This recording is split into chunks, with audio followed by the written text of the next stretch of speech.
Hola, profe, muy bien, gracias a Dios. Qué bueno, me alegra. Bueno, hoy vamos a hablar acerca de un tema, se denomina inventarios. Pues, obviamente, visto los inventarios desde la norma internacional, específicamente desde la NIC, o sea, desde la norma internacional contable número 2. ¿Listo? Entonces,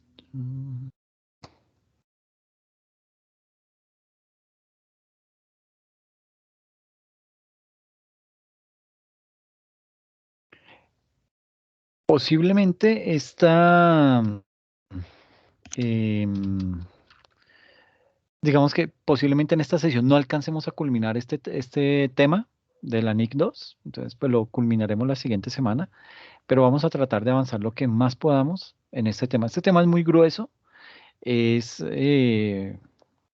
extenso, pero bueno, digamos que hay muchos aspectos importantes que hay que tratar, ¿listo? Entonces, en aras de eso, que esto no funciona.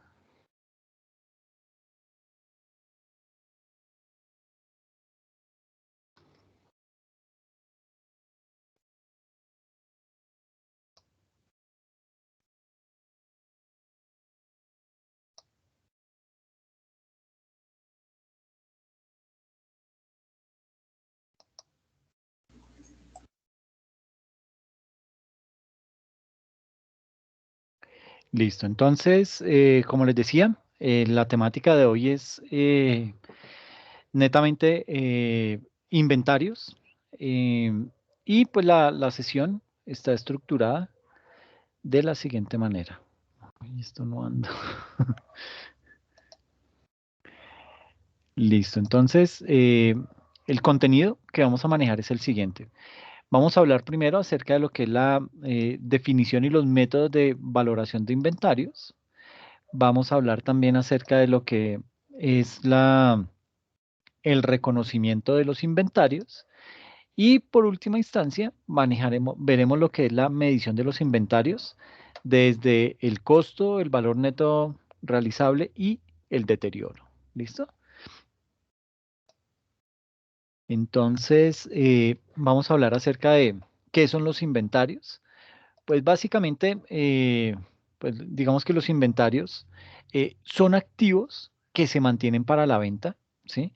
Es lo que se espera comercializar, es lo que la empresa produce y eso que produce digamos que lo contabiliza en una cuenta denominada inventarios. Los inventarios son activos que están en proceso de producción para la venta. O sea, no solamente se habla de inventarios cuando es de producto terminado, también se habla de inventarios que están en proceso de producción para la venta. Y también se habla de que los inventarios son activos que se encuentran en forma de materiales o suministros, en forma de materia prima. ¿Ok?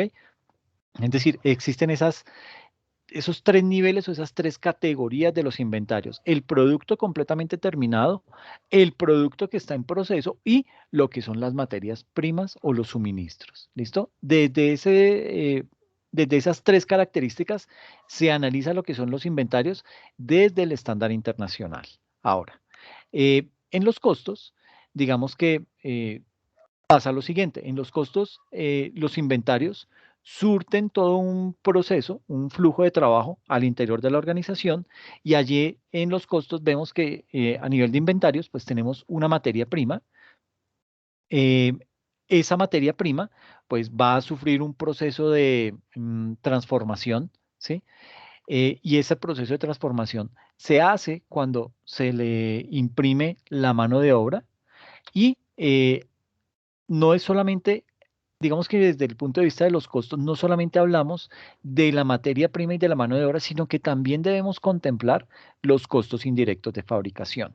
¿Qué cae en esta bolsa de los costos indirectos de fabricación? Todo lo que tiene que ver con los arriendos, la depreciación, los servicios públicos, todo ese tipo de conceptos que no caben ni en la materia prima ni en la mano de obra, van a parar acá en los costos indirectos de fabricación. Entonces, nos indica acá que todo producto tiene una materia prima, una mano de obra y unos costos indirectos de fabricación. Y el costo de los inventarios comprenderá la suma de todos los costos derivados de su adquisición y de su transformación. Entonces, imagínese usted que tenemos una fábrica de muebles, ¿sí? Entonces, nuestra materia prima, pues obviamente va a ser en principio la madera, ¿sí? Si es que nuestros muebles son de madera, porque si son muebles metálicos, pues ya no va a ser la madera, pero para nuestro caso vamos a utilizar la madera. ¿Y nosotros qué hacemos? Compramos son los tablones de madera, unos tablones que, pues digamos que el proveedor ya no los entrega listos para poderlos trabajar. Entonces, la madera cuando digamos que cuando se corta, bueno, primero tumban el árbol, lo cortan en tablas para que sea más fácil su transporte, para que sea más fácil su venta, su comercialización, su bodegaje, etcétera, etcétera. Entonces lo alistan de esa forma en madera, pero la madera como tal viene húmeda. Entonces esa madera debe pasar por un proceso de calefacción en donde sequen la madera y una vez la madera ya está seca, es decir, le han podido extraer a punta de calor, le han podido extraer toda esa humedad que contiene, ya esa madera está lista y se puede empezar a trabajar, ¿ok? Entonces, ¿qué hacen los constructores de muebles? Pues ellos básicamente van y compran esos tablones dependiendo del tipo de madera que ellos necesiten. Entonces va a haber el que compra flor morado o toda la cantidad de tipos de madera que hay y con base en eso él fabrica sus muebles. Entonces recibimos esa materia prima, que es la madera. ¿Por qué se habla que esa es la materia prima? Porque cuando construimos o fabricamos el mueble, el material que más que más se va a destacar dentro de ese producto que vamos a comercializar va a ser obviamente la madera. Entonces, esa va a ser la materia prima. No significa que esa sea la única materia prima. A eso pues le vamos a, digamos que otra materia prima va a ser todo lo que tiene que ver con las tintillas, el barniz, qué sé yo, los tornillos, todo ese tipo de cosas las vamos a utilizar para transformar esa madera en un mueble de madera. Pero eso no se hace solo y todavía pues no está 100% robotizada esta acción para poder decir que no necesitamos de la mano de obra. Todavía acá en Colombia se requiere de la mano de obra para poder transformar esa materia prima y convertirla en un producto que sea, por un lado, fácilmente comerciable, que por otro lado, digamos que ese producto digamos que esté en capacidad de suplir una necesidad de alguna persona o de alguna familia, y con base en eso empieza este tipo de productos a tener un interés en el mercado. ¿Listo? Y entonces aquí pues vamos a tener la necesidad de contratar carpinteros. De pronto un carpintero se encarga de toda la parte del diseño y del corte de la madera, otro se encarga de ensamblarlo con base en el diseño que le pasaron, otro se va a encargar de lijarlo, otro se va a encargar de pronto de lo que es el tema de la pintura y el acabado. ¿Listo? Entonces, de esa manera, pues ya tenemos un producto terminado, por ejemplo, un comedor. Entonces ya tenemos ese comedor totalmente listo y lo vamos a pasar a la sección de ventas. Obviamente, pues acá para poder, digamos que esto no se hace solo con las manos, ¿sí? Esa transformación de esa materia prima en el producto final, pues va a requerir de unas herramientas. Entonces vamos a necesitar de pronto una cortadora, vamos a necesitar de algún martillo hidráulico, herramientas específicas que nos van a facilitar la manipulación de la materia prima y nos va a facilitar convertirla en lo que se necesita, por un lado, y por el otro, pues va a maximizar el tiempo de trabajo, es decir, se van a poder producir muchas más unidades para la venta que si se hiciera solamente a mano como se hacía anteriormente. Eh, También vale la pena mencionar que, digamos que cuando se habla de productos en línea, de una producción en línea, pues digamos que ahí el tema ya adquiere otra connotación. ¿Por qué? Porque básicamente cuando esas empresas se dedican a fabricar productos en línea, pues digamos que ellos no se salen del molde, el cliente se tiene que ajustar al producto que le están vendiendo, mientras que si yo voy a un almacén de muebles y digo, no, mire, es que yo quiero que el camarote no sea de 2 camas, sino de 3 camas. que sea de estas medidas porque es que los niños son muy grandes, la razón que sea. Entonces, uno en ese tipo de empresas, se pueden ajustar a las necesidades específicas del cliente y pueden satisfacer la necesidad de ese cliente, cosa que no se puede hacer cuando estamos hablando de una producción en línea. ¿Por qué? Porque el hecho de cambiar el molde solo para producirlo una vez le representa un costo muy alto a la organización. ¿Listo? Entonces, digamos que todo ese tipo de factores entran a jugar al momento en que empezamos a hablar acerca de lo que son todo lo que tiene que ver con los productos que van a estar para la venta. ¿Listo?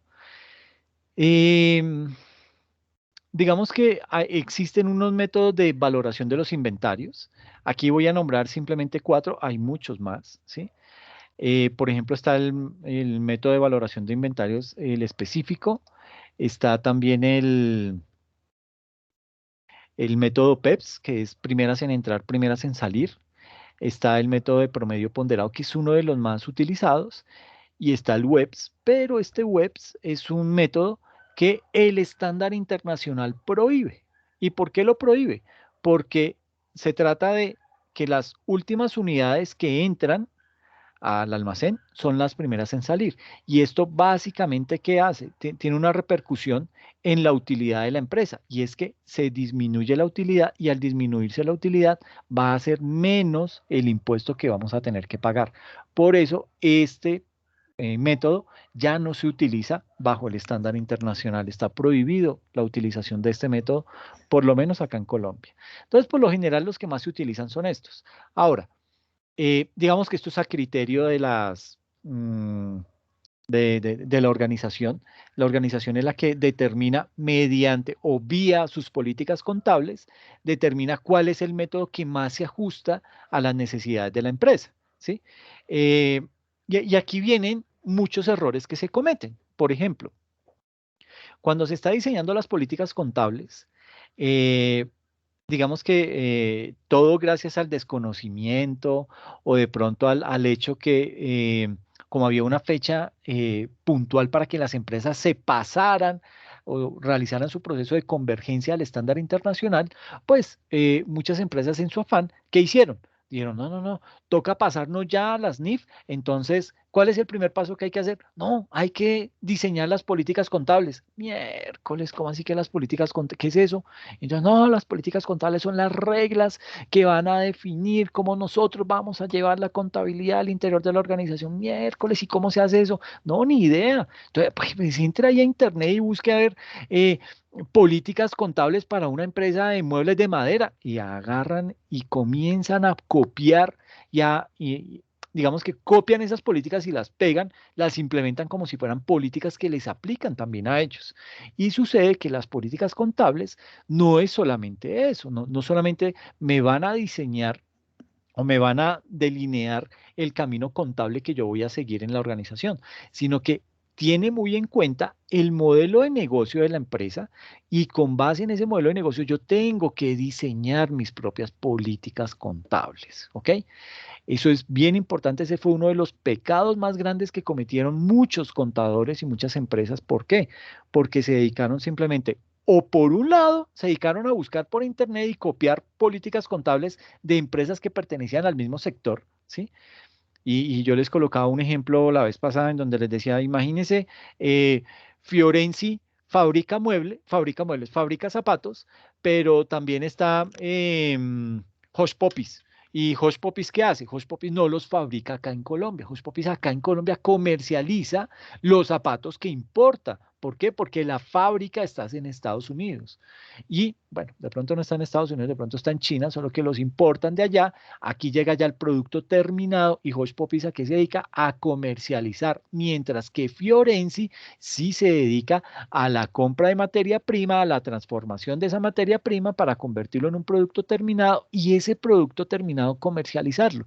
Entonces, las políticas contables de una empresa comercial son diametralmente opuestas a las políticas contables de una empresa manufacturera o industrial. Entonces, usted mira, bueno, pues entonces busco unas políticas contables de una empresa manufacturera o industrial y no una comercial. Bueno, puede ser, en algún caso, alguna se le adaptará, ¿sí? De pronto está de buenas y le pega a la que es, pero en el 90% de los casos, esas políticas fallan. ¿Por qué? Porque en la dinámica empresarial usted va a empezar a darse cuenta de las cositas que van pasando. Eh, por ejemplo, usted imagínese lo que pasó en la pandemia. En la pandemia, muchas empresas solicitaban, bueno, bueno, creo que ya les había comentado este caso, muchas empresas eran, bueno, hágame un favor, cuando estaban en el afán por allá en el 2014, oiga, tenemos que sacar todo el tema de las políticas contables porque ya tenemos que pasarnos a las NIF y todo eso, ok, listo, entonces, ¿qué es el primer paso? Políticas contables, listo, entonces, políticas contables, inventarios, bueno. ¿Qué políticas hay que crear? Por allá alguien levantó la mano. No, acerca de inventarios, ¿qué método es el que vamos a utilizar para valorar los inventarios? Entonces, oiga, señor contador, ¿cuál es el método más común? No, pues está el PEPS, está el No, pero dígame el más común. Meta el promedio ponderado. Entonces implementaron el promedio ponderado, ¿sí? Y eso tiene unas implicaciones. Tiene implicaciones en todo el tema de la producción y cuando uno empieza, digamos que a vivir situaciones particulares en la organización, puede llevar a que haya que replantear ese tipo de políticas contables. Entonces, una de las reglas que dice la norma internacional es, usted no puede cambiar las políticas contables simplemente para mejorar su flujo de ingresos o porque le parece que es mucho más fácil ahora bajo esa política que la que tenía diseñada. Entonces, digamos que usted puede cambiar una política contable porque se dio cuenta que la que tiene no se ajusta a sus necesidades y la puede cambiar. Eso lo tiene que documentar para poder hacer ese cambio, esa política contable. Entonces, usted documenta ese cambio, esa política contable, la implementan y ¿qué le toca después? Irse hacia atrás hasta el primer periodo contable en donde empezó a funcionar esa política contable que usted está cambiando. Entonces, ¿eso cómo se llama? Reexpresar los estados financieros. Es decir, me voy atrás en el tiempo, tantos periodos me indique la norma, o me indique la norma, no, me indique cuándo fue que fue el primer periodo en el que se empezó a utilizar esa política contable y desde ahí empiezo a reexpresar los estados financieros. ¿Qué es reexpresar? Es decir, si yo, por ejemplo, tenía una política contable que decía que yo iba a valorar mis inventarios bajo el método de promedio ponderado y ahora digo, no, no, no, promedio ponderado no, voy a irme con PEPS. Entonces, usted implementó esa política contable de valoración de inventarios bajo el método de promedio ponderado, la implementó en el 2014 y hoy estamos a 2021, a usted le toca y va y quiere implementar el método PEPS, a usted le toca tomar esa política contable nueva, la implementa a partir del momento hoy es que 26 de octubre, pucha, estoy perdido. 27, profe. Perdón, 27 de octubre, muchas gracias. Hoy 27 de octubre implementamos esa política contable y usted se tiene que ir hasta el año 2014 a aplicar ese método de valoración, el nuevo método que está implementando el PEPS, solo que pues obviamente no va a ser, no es que vaya a entrar y vaya a modificar los estados financieros, porque eso ya está cerrado, usted no lo puede modificar. Usted lo que hace es un ejercicio en donde trae las cifras del 2014, le implementa el método PEPS y dice cuánto fue la incidencia que tuvo. Puede ser que le suba, puede ser que le baje y dice, ok, en el 2014 la cifra de valoración de inventarios bajo el método de valoración PEPS me dio tanto y en el 2015 tanto, en el 2016 tanto y va y lleva eso a una cuenta en el estado financiero del 2021 en donde dice reexpresión de estados financieros por valor de tanto. Y ya va a tener que hacer una nota en la nota a los estados financieros en donde explique qué lo llevó a cambiar del método de valoración de inventarios del promedio ponderado por el PEPS, explica eso y cuál fue la implicación que tuvo eso hacia atrás, esa implicación retroactiva que tuvo la implementación de esa nueva política contable hasta el 2014. ¿Y cuánto fue lo que le dio esa reexpresión? Entonces, no es tan olímpico el tema. No es que yo voy a cambiar mi política contable porque, ay, tan bobo, no me di cuenta que yo determiné para los activos fijos un método de depreciación denominado método de línea recta y sucede que en pandemia eso casi me lleva a la ruina. ¿Por qué? Porque como ese método de valoración, ese método de depreciación de activos era el que yo tenía implementado, estaba mal. ¿Y estaba mal por qué? Porque yo no es que, digamos que yo pude haber implementado un método más acertado en la empresa. ¿Por qué? Porque mi maquinaria la podría yo haber depreciado por unidades de producción, ¿sí?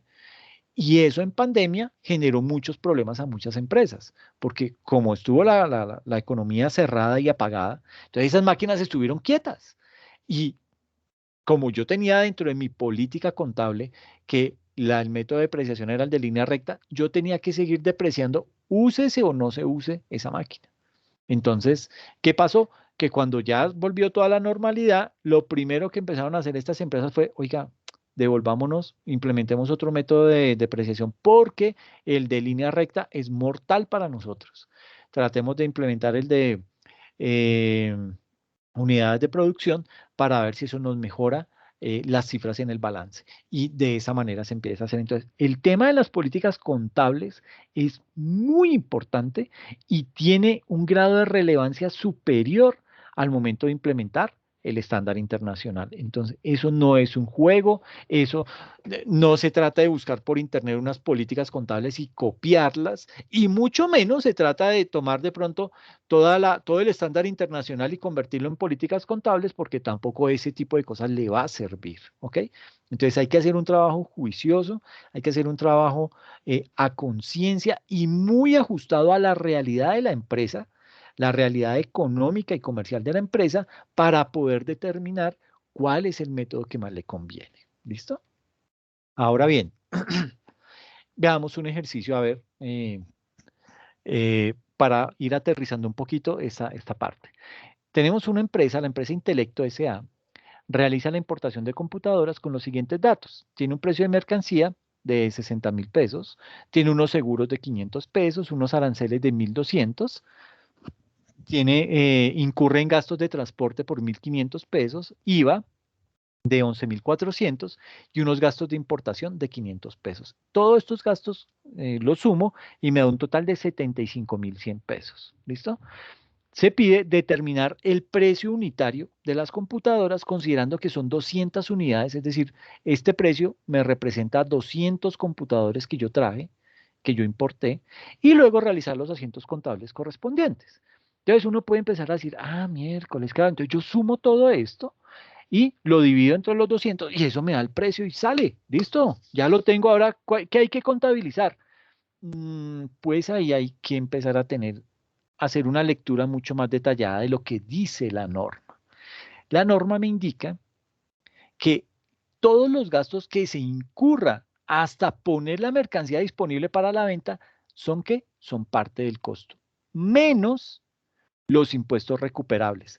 Y este tipo de impuesto, el IVA, que yo estoy contabilizando acá, este IVA yo lo voy a recuperar. Esto me lo cobran al momento de yo traer, digamos que el producto que voy a comercializar, yo lo tengo que pagar, pero me lo puedo descontar al momento en que vaya a hacer cuando ya realice la venta. Ay, claro. Entonces, ¿qué puede pasar acá? Tenemos lo siguiente. En principio, hay que contemplar, bueno, aquí dice entonces que la norma indica que todos los gastos en que se incurra hasta poner la mercancía disponible para la venta hacen parte del costo, menos esos impuestos recuperables. Por esta razón se deben incluir todos los costos menos el IVA, ya que este impuesto nos sirve como un crédito tributario. Entonces, bajo esa premisa, los únicos costos que vamos a contemplar realmente son el precio de la mercancía por los 60.000, los seguros, que son 500, los aranceles, que son 1.200, el transporte y los gastos de importación. Eso me da 63.700, que difiere completamente de los 75.100 que me había dado inicialmente. ¿Por qué? Porque había contemplado estos 11.400 que eran del IVA. ¿Listo?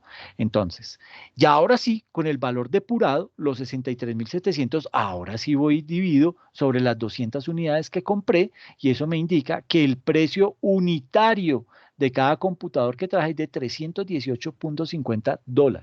¿Listo? Entonces, ya después, una vez ya tengo yo ese precio determinado, ahora sí puedo proceder a realizar las contabilizaciones.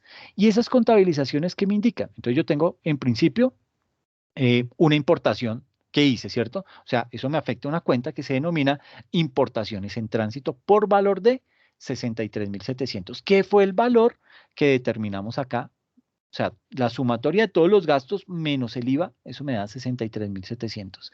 Y ese es el monto que yo primero debo contabilizar, esa importación que venía en tránsito. ¿Por qué? Porque yo le tuve que pagar a ese señor y él me envía los equipos vía marítima, vía terrestre, vía aérea, por el medio que sea, pero yo ya se los tuve que haber pagado para que él me soltara esa mercancía. Entonces, registro esa importación en tránsito por 63.700, debo registrar el IVA por el 19%, por valor de 11.400, ¿contra qué? Creamos una cuenta de proveedores por 75.100. ¿Listo? Ese es el primer asiento contable. Luego, ¿qué pasa? Luego ya tengo, digamos que llegó esa mercancía.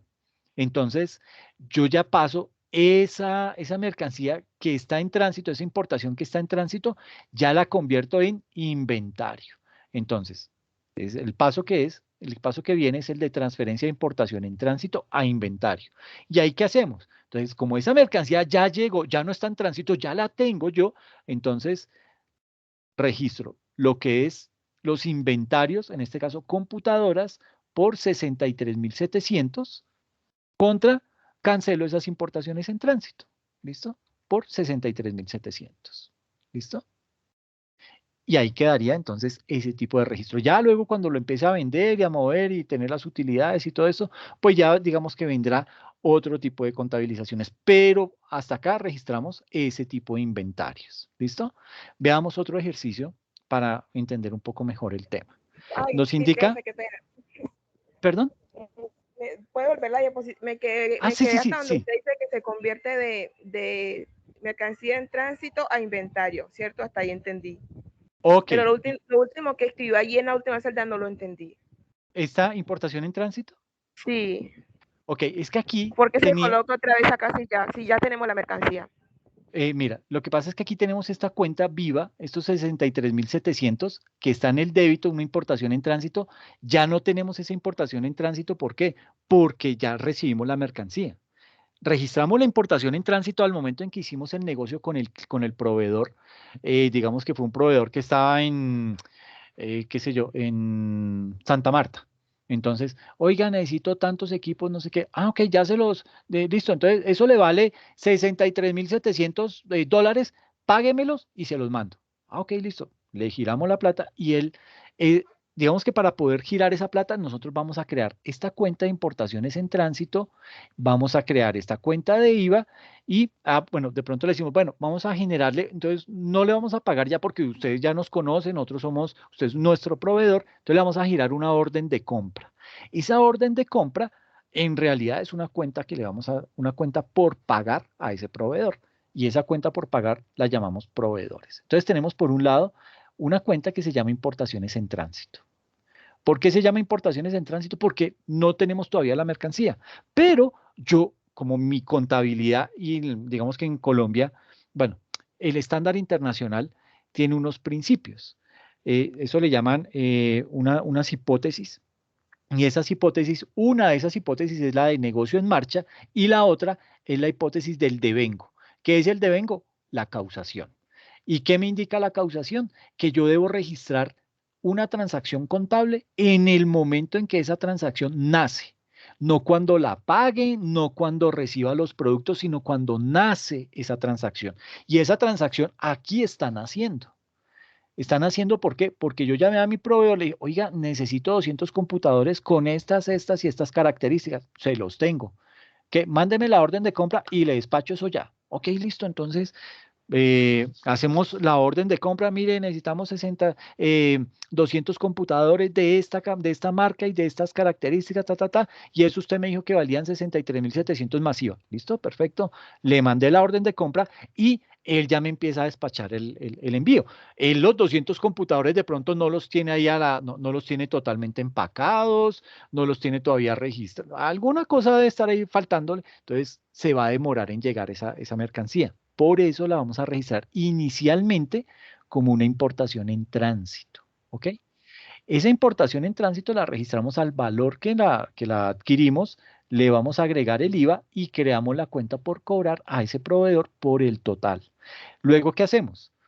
Cuando ya recibimos los computadores en la bodega nuestra, entonces ya, ¿qué me indica la norma? Yo tengo que cancelar esta cuenta. Esta importación en tránsito ya muere, ya no se llama importación en tránsito porque eso ya se convierte, cuando yo lo recibo, ya se convierte en inventarios. Entonces tengo la cuenta inventarios, es las computadoras, por el valor de 63.700 y voy a cancelar esta cuentica de importaciones en tránsito. Entonces, cuando yo procedo a cancelar esa cuenta, pues básicamente lo que estoy haciendo es, tengo esa cuenta en el débito, ¿sí? Y para poderla cancelar, pues yo voy a tener que, la forma de cancelarla es llevarla al crédito. ¿Y cómo la llevo al crédito?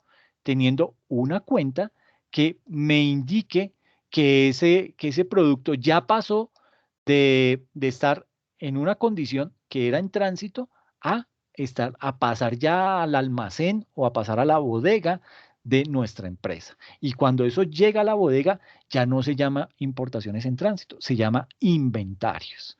Por eso me veo en la obligación de contablemente eliminar esta cuenta, importaciones en tránsito, y bueno, más bien, más que eliminarla es cambiar esa cuenta por una que realmente refleje la situación actual de esos bienes. Ya no están en tránsito, sino que ya los tengo en bodega y cuando eso está en bodega, yo ya los llamo es inventarios. Por eso lo cancelo de esta manera. Después vendrá lo que es la cancelación, o sea, pagarle al proveedor. Yo ya después cancelo esa cuenta de proveedores contra una caja o contra unos bancos y quedó cancelado totalmente esa transacción. ¿Sí me hice entender? Sí, sí, señor. Y, profe, ¿qué pasa con el IVA? ¿Se recuperan que en la venta?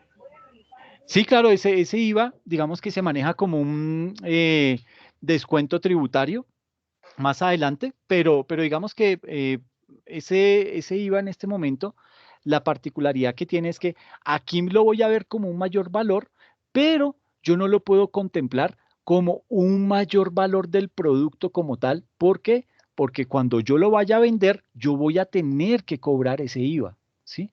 Entonces, yo lo voy a recuperar en la medida en que yo vendo un computador, cobro ese IVA, entonces lo recupero, ¿sí? Por eso se llama que es como un crédito tributario, ese tipo de impuestos. Entonces, ese tipo de impuestos yo no los puedo contemplar dentro del costo del producto. ¿Por qué? Porque me lo va a elevar y al elevármelo yo voy a ser menos competitivo que mi competencia y mis productos al ser más caros, pues va a ser mucho más difícil venderlos. Entonces lo que se hace es, yo únicamente contemplo los costos que realmente incurro para poder tener esos computadores que me valen $63.700, pago el IVA porque eso es una obligación mía, yo tengo que pagarle el IVA al proveedor que me los vendió, pero yo ese IVA lo voy a recuperar en el momento en que empiece a vender estos computadores, ¿ok? Entonces yo le voy a trasladar esto que en principio lo estoy viendo como un gasto, se lo voy a trasladar a los clientes que me van a comprar los equipos y yo empiezo a recuperar esa platica para después, digamos que ya, digamos que se convierte en un IVA descontable. Entonces, pues digamos que de esa manera uno lo puede empezar a recuperar. Entonces, ese es más o menos el comportamiento que tiene ese tipo de impuestos en nuestro país, todo lo que tiene que ver con el IVA.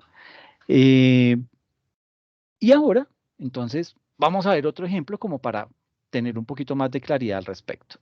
Tenemos la siguiente situación. Nos dice que hay que determinar el costo del inventario cuando existe una producción normal, ¿sí? Y uno dirá, miércoles, ¿y qué es una producción normal? ¿Cómo determina uno si es una producción normal o una producción anormal?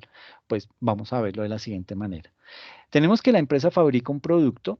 Este producto le ha originado los siguientes costos para 100 unidades, que es la producción normal. Entonces, una empresa tiene que determinar, eh, digamos que esto se da mucho en empresas que tienen productos que se mueven durante todo el año, ¿sí? O sea, por ejemplo, una empresa que no mueve productos todo el año, ¿qué sería? Una empresa de esas de temporada, por ejemplo, las que hacen los arbolitos de Navidad. ¿M? Esa empresa, pues digamos que a lo largo del año, pues se tiene que dedicar a alguna otra actividad diferente a la de crear arbolitos de Navidad, porque no va a trabajar todo un año para vender, para tener unas ventas únicamente de un mes o de mes y medio. Entonces, las empresas por lo general dicen, ok, mire que nuestra producción normal, y por lo general eso lo calculan con base en promedios, dicen, bueno, ¿cuánto vendimos en enero? ¿Cuánto en febrero? ¿Cuánto en marzo? Y así todo el año. Y eso les da unas cifras. Y esa cifra, ese total de ventas, lo dividen entre dos y dicen, ok, la producción normal para nosotros es de 100 unidades mensuales. Y uno dice, bueno, ya la empresa determinará si eso es bueno o si eso es malo. Pero, pero digamos que esa es una de las formas que se tiene. La otra es, por ejemplo, medir cuánto es lo que se produce normalmente en el mes de enero contra el mes de enero del siguiente año. Entonces uno dice, ah, bueno, mi producción normal y el comportamiento que ha tenido el mes de enero en los años hacia atrás ha sido una producción de 120 y ahorita estamos produciendo 100, entonces estos 100 no son una producción normal, sino vendría siendo una producción anormal, ¿ok?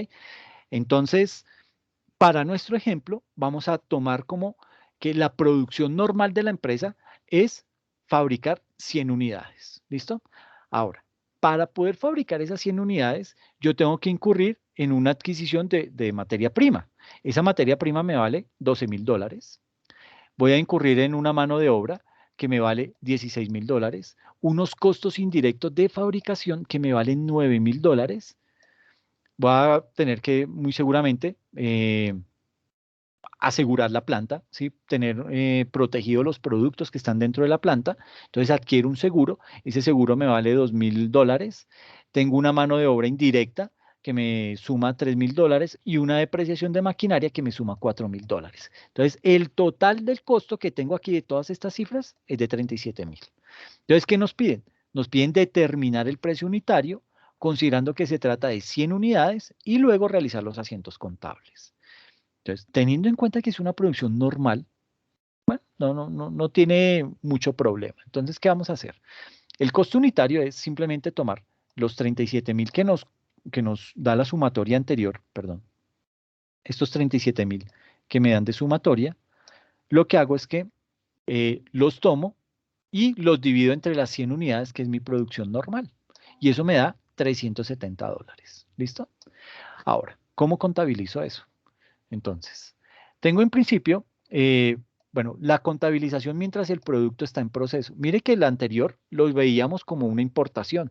Aquí somos una empresa que transforma la materia prima, entonces en algún momento yo tomo la foto de los productos cuando están en proceso, cuando ya son productos terminados y dependiendo de eso voy cambiando el nombre de la cuenta. Entonces, cuando el producto está en proceso, ¿cómo lo contabilizo? Entonces tengo el, eh, digamos que el detalle es producto en proceso. ¿Y qué es el producto en proceso? ¿Qué me conforma el producto en proceso? La materia prima, la mano de obra y los costos indirectos de fabricación. ¿Eso cuánto me suma? Ah, la materia prima, 12,000, la mano de obra, 16,000 y los costos indirectos de fabricación, 9,000. ¿Contra qué? Contra unas cuentas varias que le coloqué acá, que me da el total de eso, que son 37,000. Entonces, digamos que ahí me quedó el primer asiento. ¿Por qué? Porque tengo ese producto apenas en proceso. ¿Listo? Pero cuando ese producto ya está terminado, yo debo mandar esos productos, ya le cambio el nombre de producto en proceso, ¿a qué? A un producto terminado. ¿Ok?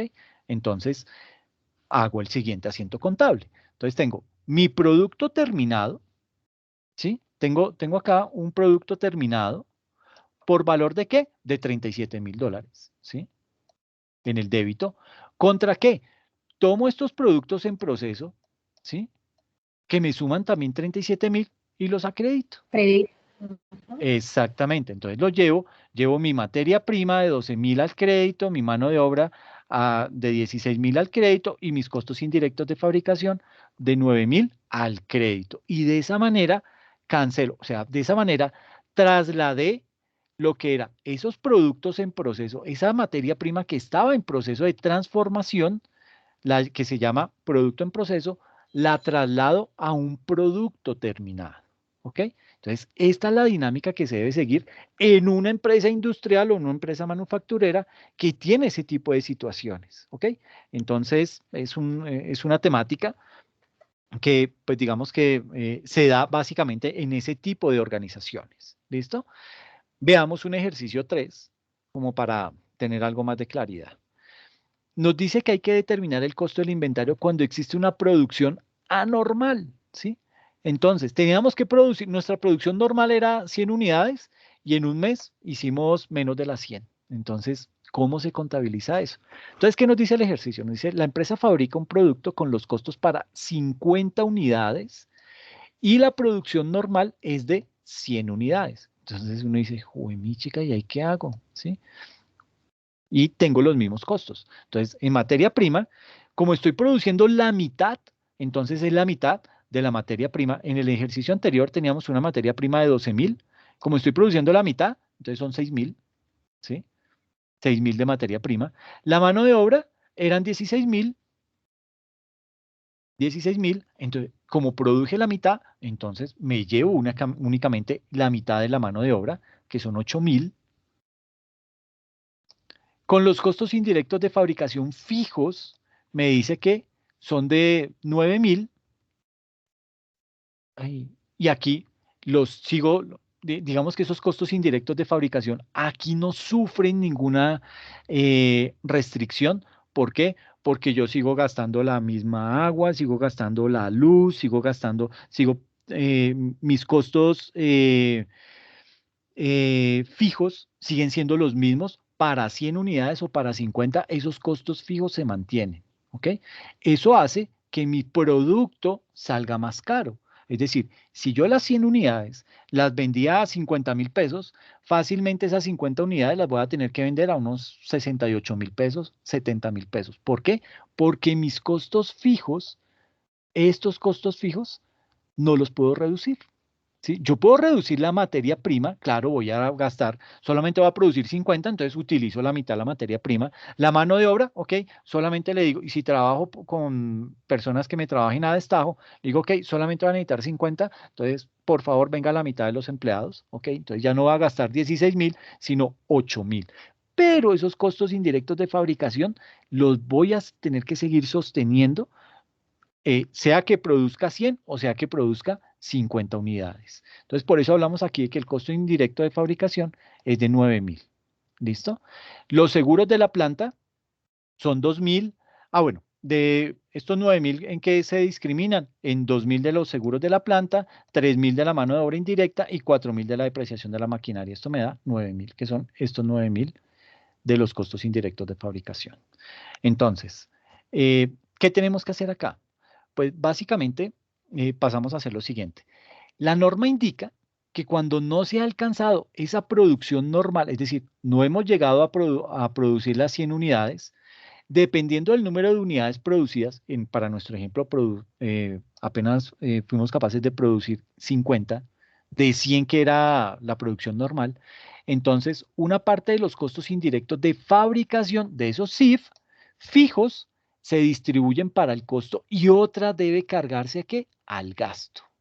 Entonces, en este caso, esos costos indirectos de fabricación fijos ascienden a 9.000 pesos, a 9.000 dólares.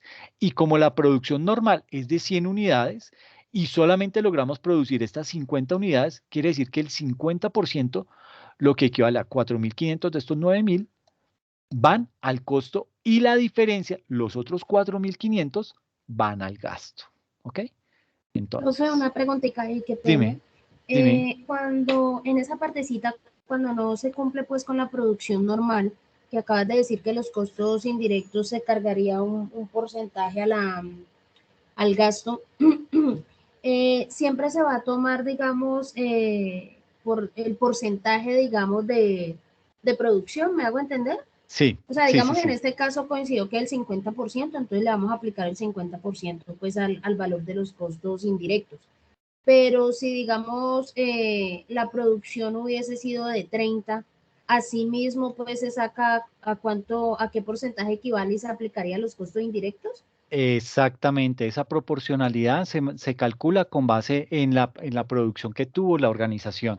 Entonces, si Ah, tuvimos vale. el 25, vamos a calcularle el 25. Si tuvimos el 70, esa proporcionalidad se mantiene. Aquí lo hicimos como un ejemplo muy básico, Ajá. exactamente nos dio el 50%. Entonces pues digamos que es muy fácil, pero sí, es perfectamente lo que tú nombras. Esa Listo, profe, proporcionalidad gracias. se mantiene. ¿Cómo es tu nombre? Perdóname. Claudia, profe. Claudia Lenis. Sí, señor. Ah, ok, perfecto. Qué pena, es que Vale. no los veo, no los veo ahí, entonces No, estoy tranquilo, únicamente profe. con la presentación. Gracias. Listo, gracias. No, a ti. Listo. Entonces, básicamente aquí, ¿qué hacemos? Tenemos nuestra materia prima, que como pues nuestra producción fue del 50%. Entonces, esa materia prima estaba avaluada en 12.000. Aquí como solamente utilizamos la mitad, entonces llevamos los 6.000. La mano de obra que estaba avaluada en 16.000 y solamente produjimos la mitad, entonces nos llevamos los 8.000 correspondientes a esa mano de obra. Y los costos indirectos de fabricación fijos, esos tienen un tratamiento diferente y es aquí calcularle el 50%. Entonces me llevo el 50% de los 9.000, esos 4.500, y discrimino esos 4.500 en la proporción en que se hizo la producción. En este caso fue exactamente el 50%. Entonces mis seguros de planta estaban en 2.000, entonces solamente aplico $1.000. Mi mano de obra indirecta estaba evaluada en 3.000, entonces registro solamente 1.500. Y la depreciación de la maquinaria estaba en 4.000, solamente registro los 2.000. ¿Por qué? Porque mi producción fue anormal. Produje menos de lo que podía producir. Y eso me suma 18.500, ¿ok? Y ese costo unitario, esos 18.500 los divido entre las unidades producidas y me da un valor unitario de 370. ¿Listo? Ahora, ¿cómo vendría siendo la contabilización? Entonces, igual, tenemos un producto en proceso, ¿sí? Ese producto en proceso está discriminado en materia prima, mano de obra y costos indirectos de fabricación en la proporción en la que lo hemos calculado. Materia prima 6.000, mano de obra 8.000 y los costos indirectos de fabricación en 4.500 contra unas cuentas varias por el total de los 18.500. Y hago la misma operación. Cuando ya lo termino de producir, entonces bueno, aquí tengo que hacer una parte específica y es la contabilización de eso, de lo que debo llevar de los costos indirectos de fabricación al gasto, porque esto está al costo. Estos 4.500 están registrados como costo del producto, pero entonces me dice la norma, bueno, ¿y los otros 4.500 dónde me los va a dejar, señor?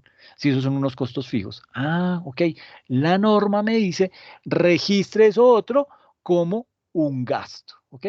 Entonces va a tener que echar mano de la cuenta denominada gastos indirectos de fabricación fijos.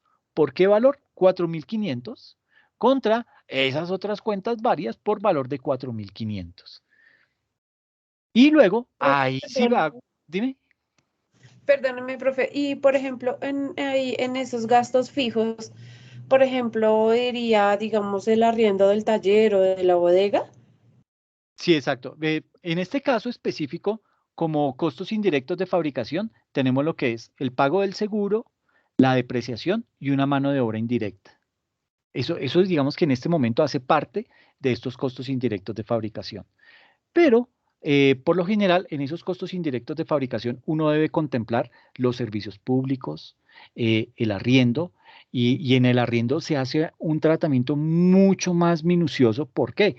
Porque yo debo estar en la capacidad de saber, volviendo a nuestro caso de la empresa de muebles, eh, yo fabrico comedores. Entonces, como mi producción fue del 50% únicamente, yo diría, ok, yo solamente tuve una capacidad de mi planta física del 50%. Entonces yo debería decir, ok, el arriendo se me debe disminuir un 50%, pero yo no le puedo decir al dueño de la casa o de la bodega, oiga, es que solamente pude producir el 50%, entonces tome la mitad del arriendo. No, el más, no, de malas, eso no es mi Así sí, problema. ¿Perdona? justamente para eso iba mi pregunta, porque pues uno de todas maneras, el contrato lo tienen que cumplir, pagar completico el mes. Exactamente. Por eso es que una parte yo lo llevo al costo y la otra parte la llevo al gasto. Esto, ¿cuál es la diferencia entre estos dos? Que yo lo que tengo acá en el costo lo puedo contemplar para poder calcular el precio de venta. Esto no. Esto, digamos que el costo yo lo recupero, el gasto no lo recupero. Entonces, esa es la diferencia que hay cuando hay una producción anormal, que la mitad de mis costos indirectos de fabricación los debo, bueno, la proporción, como decía Lenis, esa proporción de la producción anormal, yo voy a llevar una parte al costo y la otra parte la debo llevar al gasto. Es decir, eso que estoy dejando de producir va a tener una repercusión. ¿Por qué? Porque yo no voy a poder recuperar esa parte del costo. Si de esos 9.000, solamente va a poder recuperar estos 4.500 y estos otros 4.500 por el simple hecho, y como la norma me indica, no señor, llévelos al gasto, yo esto no lo puedo recuperar. Entonces me voy a ver afectado. Y el ejemplo del arriendo es el más claro. Yo no le, por el hecho de que mi producción haya estado baja, yo no le puedo decir al señor, mire, no, qué pena, discúlpeme, pero las ventas estuvieron flojas, no pudimos producir lo que queríamos, entonces yo le voy a pagar la mitad. No, lo siento muchísimo, pero el contrato indica que usted me debe pagar 9.000 y 9.000 es lo que me tiene que pagar. No me va a pagar en proporción a lo de su producción. Entonces, ese es, digamos que el tratamiento y la implicación que tiene cuando en una empresa se produce de una manera anormal o de una manera normal, ¿ok? Y luego de eso, cuando ya tenemos esa, digamos que ya registramos el componente que hace parte de los costos, digamos que de estos costos indirectos de fabricación, ya lo registramos como costo y la otra parte la llevamos directamente al gasto, entonces ahora sí podemos decir, ok, acabamos nuestro proceso de producción y lo vamos a pasar a un producto terminado. Ese paso de producto terminado, entonces lo que me lleva es a hacer lo siguiente. Yo tomo mi producto terminado, ¿por cuánto? Por los 18.500. 18.500, sí. Exactamente. Ay, oye, ¿quién fue la persona que me aportó ahorita el comentario? Paula. Paula Andrea Agudelo. Ay, muchas gracias, Paula Andrea Agudelo. Muy bien, muchas gracias, Paula. Entonces, profe, dime. eso fue lo que realmente les pasó a muchos ahorita en pandemia, ¿no? Con el tema de lo del arriendo. Sí, eso fue lo que más llevó a la quiebra a los negocios. Y era, no sé, yo no sé si a ustedes les pasaba el tema, pero uno iba a un centro comercial y era terrible ver tanto local cerrado, se arrienda después de que todos los locales estaban ocupados. En pandemia el tema se evidenció muy fuerte y realmente era un indicador de lo mal que iba la economía. Y esto afectó fuertemente eh, todo el sector productivo de la economía. Pero sí fue completamente difícil y ojalá este tipo de situaciones no se nos vuelvan a presentar. Y también se dio, profe, de manera tramposa lo de los servicios públicos, porque estando desocupados los locales, los servicios públicos no rebajaron. Al contrario, muchos tuvieron alzas. Sí, Sí, es eso que fue arbitrario. sí, ahí veía uno como de pronto estas entidades no eran conscientes o no se solidarizaban frente a ese tipo de situaciones, ¿no? Pero sí, desafortunadamente en ese tipo de situaciones es que uno conoce a los que realmente están detrás o que están dirigiendo ese tipo de empresas. Fue difícil, pero bueno, esperemos que ahorita con todo este tema de la reactivación, todo esto vuelva a cambiar para bien y se pueda enderezar el tema porque al afectarse la economía y específicamente todo el sector productivo, pues eso deriva en ¿qué? En desempleo. Y el desempleo sí genera muchos más problemas, genera delincuencia, genera más altos grados de enfermedad de las personas. Entonces, se va a disparar no solamente el desempleo y el bajo, y digamos que cuando hay desempleo, se afecta a la economía directamente. ¿Por qué? Porque el Producto Interno Bruto disminuye.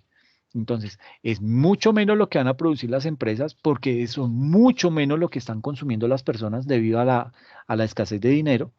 Y como se está produciendo menos, pues las empresas empiezan a salir de personas que tienen laborando. Y esa es una situación bien compleja. Y es más, esto no solamente pasa con pandemia. Esto se va a ver mucho más complicado, más complejo cuando el tema de la robotización en la que está trabajando ahorita Elon Musk, todo el tema de robots que van a hacer el desarrollo de muchas actividades, sobre todo actividades peligrosas que tienen que desarrollar los humanos, pero digamos que ese es o sea, esa es como la primera fase. Dime, ¿quieres? Ah, ok. Pensé que ibas a participar en algo. Con lo de Elon Musk, él va orientado a producir, a automatizar muchas actividades, pero sobre todo, y su primera versión es actividades peligrosas. Entonces, frente a esas actividades peligrosas, ahí van a implementar muchos robots. ¿Qué quiere decir eso? Que van a salir de personas por comprar robots. ¿Y eso a qué lleva? ¿Y qué día? Hace poco más de 20 días, Elon Musk tuiteó, dijo, es hora que los gobiernos de todos los países a nivel mundial empiecen a considerar la implementación de una renta básica universal a nivel de sus países. Y esto lo dice uno de los top 5 de los hombres más ricos del mundo.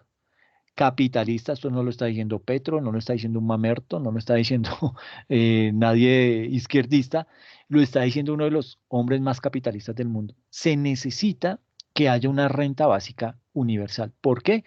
Porque el nivel de desempleo que se avecina va a ser muy fuerte. Y con desempleo, ¿qué se dispara? La criminalidad, porque las personas tienen que seguir llevando su sustento a sus hogares, sea de una manera lícita o ilícita. Y desafortunadamente cuando no hay fuentes de empleo, pues muchas personas terminan viéndose abocadas a ese tipo de actividades. Entonces, pues digamos que son situaciones que se avecinan y yo no sé por qué terminé metido en renta básica, pero bueno, volvamos a nuestro producto terminado para retomar el ejercicio. Entonces, una vez ya nuestro producto pasa de estar en proceso a estar ya en el inventario, en la estantería para la venta, entonces ya lo llamamos es producto terminado.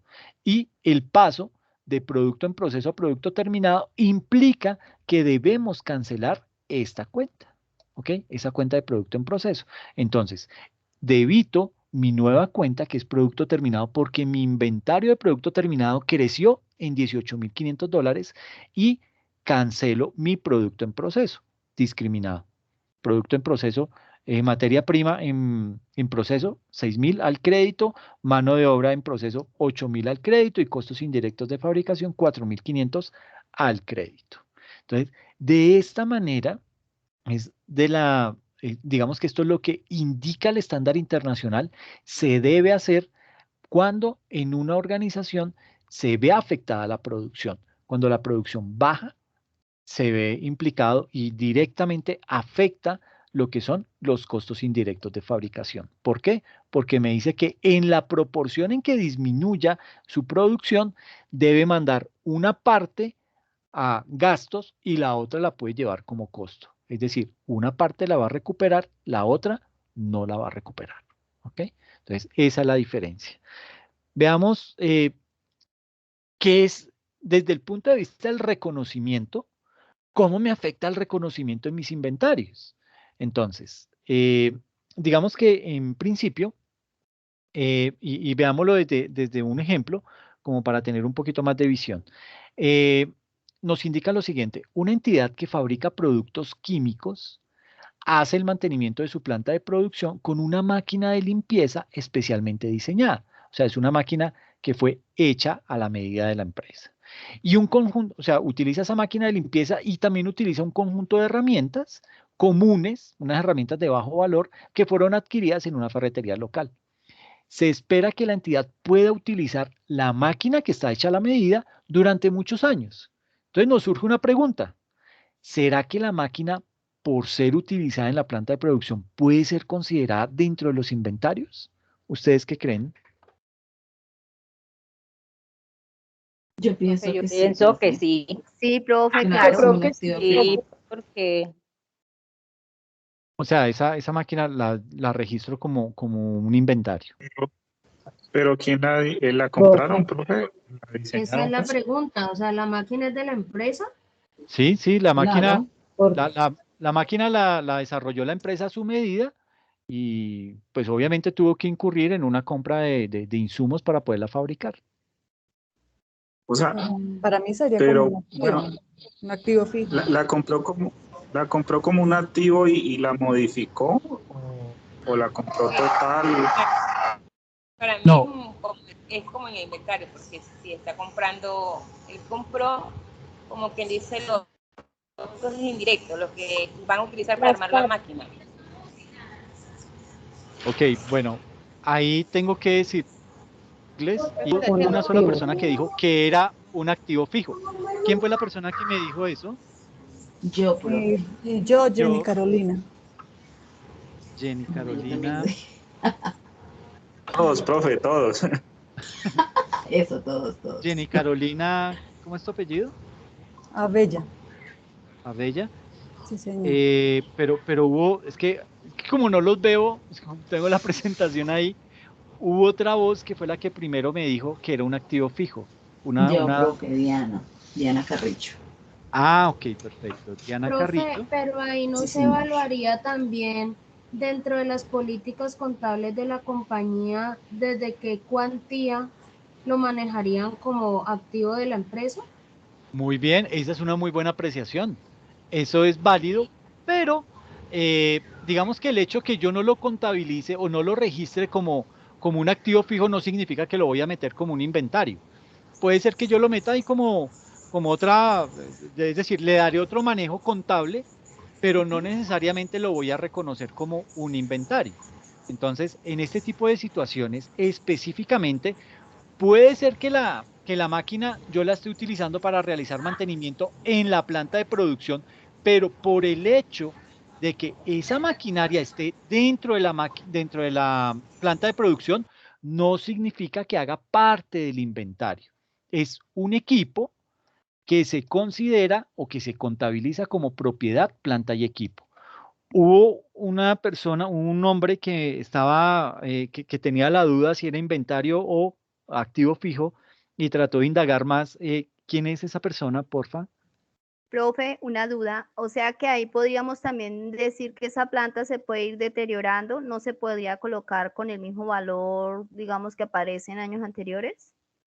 Lo primero que hay que empezar a determinar Su valor es, histórico. Se bueno, depreciaría. exactamente, pero lo primero que hay que hacer es identificar si bajo las políticas contables se logra determinar que es un activo fijo. Si ya lo hemos determinado que es un activo fijo por el monto, por la función que desempeña, por la razón que sea, yo en la política contable logré determinar que ese equipo que hace el mantenimiento de la planta de producción es un activo fijo, entonces le voy a dar el tratamiento y toda la implicación que lleva el que un producto esté, que el que un equipo haga parte de esa propiedad, planta y equipo. Entonces lo voy a tener que depreciar, voy a tener que calcularle el valor, su reconocimiento inicial, su reconocimiento final, obviamente Su vida descontándole la útil. depreciación con base en la vida útil. Entonces, bajo ese tipo de parámetros, yo voy a tener que empezar a determinar, pero aquí es fundamental lo que dice la política contable. Y aquí, antes de responder otra pregunta, había un señor que estaba dudando entre si eso era un inventario o un activo fijo. ¿Quién era esa persona, perdón? Luis. Luis. Luis. ¿Y ven el apellido ahí, porfa? Mesa. Mendoza, profe. Mendoza, ok. Te regalo lo del señor, es que yo estoy muy joven, profe. Ay, Dios. El niñito Luis, fue el niñito Luis, profe. Vea, Está de pues, 15, ¿ah? profe. Bueno, ¿y quién fue la niña que me dijo, para no meterme con señora, quién fue la señorita que me indicó que había que contemplar el tema de la política contable? Yo, profe, Claudia Lenis. Ah, bien, no, Claudia, tú estás arrasando con los puntos. Me va a tocar apagarte el micrófono. No, eso no Mentiras, me vale, mentiras. profe, estoy No, aprendiendo. no, mentiras, es por molestar. Pero sí, nótese que hay que tener muchas cosas en cuenta. Entonces, no se trata solamente de que por el hecho de tener esa máquina y que está, digamos que destinada a la planta de producción, eso ya la convierte, o sea, la vamos a sacar de propiedad planta de equipo y la vamos a convertir en un inventario. No, eso no es un inventario, eso es propiedad planta y equipo. Entonces, dése cuenta la trampita que hay inmersa dentro de este comentario. Es un caso que fácilmente puede salir en el examen, ¿sí? ¿Por qué? Porque los pone a dudar. Entonces dirá, uy, hijo de Miche, muchos empezaron a decir, sí, claro, de una de esos inventarios, que tan bobo, pues inventarios. Entonces, no, hay que leer, hay que ponerle mucha lógica al tema y por eso le reconocí a las personas que tenían esa duda y que la manifestaron de alguna manera y aquellos que también manifestaban otros aspectos que debían complementar un poco más la descripción de esa máquina que hace. Eh, ¿Qué cuantía tiene para poder determinar si eso va como un activo fijo o no va como un activo fijo? Pues por lo general un activo fijo, digamos que lleva computadores que todavía funcionan muy bien, ¿sí? Los que ya están achacados y que ya digamos que por su vida útil ya se acabó, pues uno ni los contempla, eso ya es más, uno lo que hace es darles de baja. Es más, eso es otro error que se comete dentro de las políticas contables, que es básicamente el calcularle el valor de reposición. Por ejemplo, a la cuenta de propiedad, planta y equipo, cuando lleguemos a ese tema, pues nos vamos a dar cuenta y vamos a hacer análisis de políticas contables, cómo se cometen errores en políticas contables. Y un error es decir, es que la norma me dice que yo debo calcular un valor de reposición de mis activos fijos. Y yo calculo que ese valor de reposición es del 20%. Y eso es un grave error. ¿Por qué? Porque no todas las empresas tienen que calcular eso. ¿A dónde quiero llegar? Uno calcula ese valor de reposición cuando usted dice, ok, ya deprecié el equipo en un 80, hablemos de un vehículo. Yo tengo un vehículo que me costó 50 millones de pesos y calculé que su vida útil era de 10 años y aparte de eso le calculé, porque como la norma dice, entonces le calculé el valor de reposición y le puse que el valor de reposición era del 20%. ¿Qué papel juega ese valor de reposición? Es por lo que yo estimo, voy a vender ese vehículo una vez cumpla su vida útil. Entonces digo, si me costó 50 millones, entonces lo voy a vender en 10 millones. Pero ese valor, esos 10 millones que estoy diciendo de reposición, yo no los puedo tocar. Entonces yo voy a tener que empezar a depreciar ese vehículo sobre 40 millones de pesos. ¿Y qué pasa si empiezo a depreciar sobre 40 millones? Que voy a tener que pagar más impuesto porque la depreciación es un menor valor de mis activos y eso me afecta el impuesto. Entonces, no todo lo que dice la norma uno lo tiene que aplicar. La norma es flexible. La norma yo la debo adaptar con base en mi modelo de negocio. ¿Ok? Entonces, esos son tipsitos que hay que tener muy presentes porque muchos salimos a la topa tolondra a implementar todo lo que decía en la norma sin mirar realmente si eso me aplica directamente a mi modelo de negocio o no. Y ese es uno de los factores. ¿Por qué digo que ese tipo de valor de reposición no lo deberían calcular todas las empresas? Porque no todas las empresas van a vender ese tipo de activos, ¿sí? Puede que usted lo venda, ¿sí? Puede que usted tenga entre sus políticas contables que diga, y le calculé un valor de reposición del 20% porque yo esos activos se los vendo a mis empleados. Bueno, una buena obra y pues ya usted lo tiene contemplado que va a vender pero debe tener en cuenta que entonces su depreciación se va a ver afectada. ¿Listo? O sea, va a ser menor el valor que va a tener que depreciar, por ende, va a tener que pagar más impuestos. Entonces, si mi modelo de negocio es, no, yo no vendo nada de eso, o sea, ¿qué voy a vender esos equipos viejos? Yo salgo esa vaina y la regalo o la boto, eso no me interesa. Mi modelo, mi negocio no es ese. Mi negocio no es vender cosas viejas, mi negocio es producir productos químicos o, no sé, el objeto social al que me dedique a desarrollar. Pero por eso uno no debería hacer ese tipo de situaciones, ¿ok? Entonces, habiendo hecho ese paréntesis, entonces aquí quiero dar la justificación. El equipo hecho a medida no es una partida de inventario, es un equipo que se contabiliza como propiedad, planta y equipo. Las otras herramientas de mantenimiento no son exclusivas de los requerimientos de mantenimiento y reparación de la planta de la entidad. Forman parte del inventario ya que son suministros que se consumirán en el proceso productivo. ¿Ok? Veamos otro caso. Entonces, digamos que, y aquí necesito que también lo lean con mucho juicio para que me den una buena respuesta. Y solo le valgo a la primera persona que me dé la respuesta. Me dice, me dice su nombre, me dice, ay, profe, Nini. Ah, listo. Nini, cuéntame, ¿cuál es tu respuesta? Tal. Entonces, bajo esa premisa, me responden esa pregunta, ¿listo? Dice así, una agencia inmobiliaria que negocia propiedades comerciales, es decir, compra propiedades comerciales con la intención de venderlas para obtener una ganancia a mediano plazo, ¿será que esos inmuebles se pueden considerar dentro de los inventarios?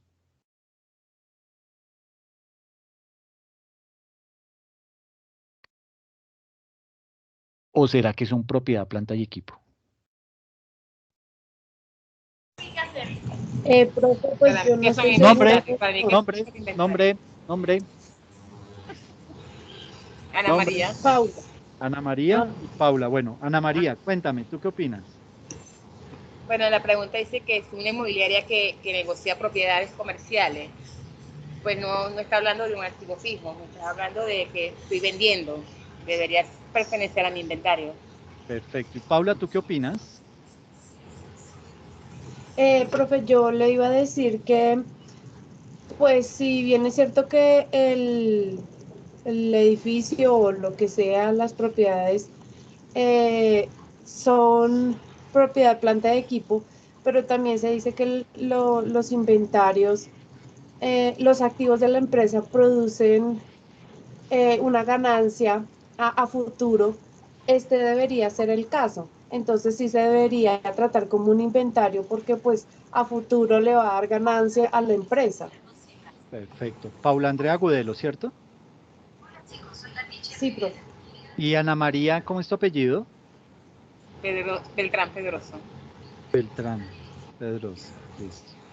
Entonces, muy bien, esa es la respuesta. Eh, ¿Por qué? Porque hay que entender cuál es el modelo de negocio. Yo les voy a estar molestando muchísimo con esa frase, el modelo de negocio. El modelo de negocio es clave para poder determinar a dónde yo debo hacer el reconocimiento de esa transacción. ¿Ok? Eso es muy importante. Y el modelo de negocio de esta agencia inmobiliaria es comprar bienes inmuebles, ¿para qué? Para venderlo rapidito y poder obtener las utilidades y seguir moviendo su negocio, ¿ok? Por eso, esas propiedades forman parte del inventario de ese comerciante inmobiliario, ¿ok? Son activos que se mantienen exclusivamente para la venta en el curso normal de esas operaciones. Los activos no son propiedades de inversión ni propiedad, planta y equipo de la agencia inmobiliaria. ¿Por qué? Porque él no los tiene para el desarrollo de su objeto social. Si él comprara un edificio para montar allá las oficinas de la agencia inmobiliaria, eso sí es propiedad, planta y equipo. Pero como el caso nos dice es que negocia propiedades comerciales, es decir, compra propiedades comerciales con la intención de venderlas para obtener una ganancia, ahí el modelo de negocio cambia. ¿Por qué? Porque él se está dedicando a comprar bienes inmuebles para vender bienes inmuebles y obtener una utilidad en esa transacción. En ese caso, esas propiedades se convierten en inventario. ¿Ok? ¿Claros hasta ahí? ¿Claro el tema del reconocimiento? Sí, profe. Sí, profe. Sí, señor, Perfecto, muchas perfecto, gracias. muy bien, no, ustedes. Entonces, pasemos al siguiente punto que es la medición. Y digamos que todo lo que vamos a ver acá en NIF, vamos a verlo siempre desde esa óptica, del reconocimiento y de la medición. Y recuerden que la medición tiene una medición inicial y una medición posterior. ¿Listo? Entonces, bajo esa premisa, hablemos ahora sí, abordemos lo que es la medición. Entonces, bajo